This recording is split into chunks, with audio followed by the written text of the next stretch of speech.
இந்த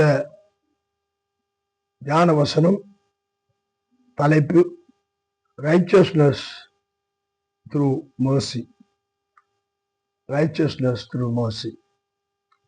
நீதி அவருடைய கிருபையினால் என்று நாம் பார்க்கிறோம்.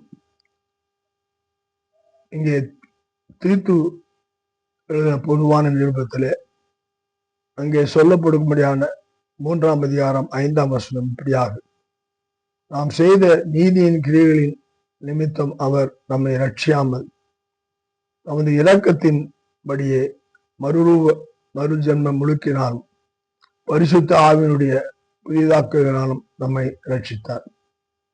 நம்முடைய வாழ்க்கையில விடுதலை பெற்று இன்றைக்கு கிறிஸ்துமஸின் சந்தோஷத்தை நாம் காண்கிறோம் என்றால் நாம் செய்த நற்கிரியைகளினால் அல்ல, அவர் நமக்காக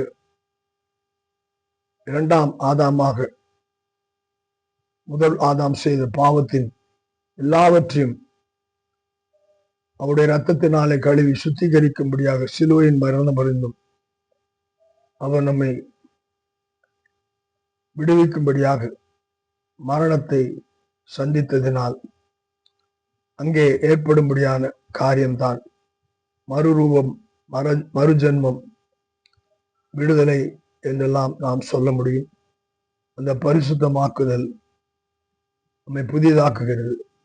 அப்படிப்பட்ட பரிசுத்தமாக்குதலினாலே நம்முடைய வாழ்க்கையிலே ரட்சிப்பை, விடுதலை பெற்று இன்றைக்கு தேவனுடைய பிரசன்னத்திலே நின்று அவருடைய ஆராதிக்க, அவரை துதிக்க, அவருடைய நாமத்தை மகிமைப்படுத்த இன்றைக்கு ஆண்டவர் நம்மை இந்த ஆண்டிலும் கூட முடிவிலே அவர் பலப்படுத்தி இருக்கிறார்.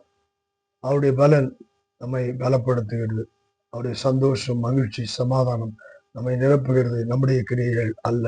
கர்த்தர் ஆசீர்வதிப்பாராக. ஆமென்.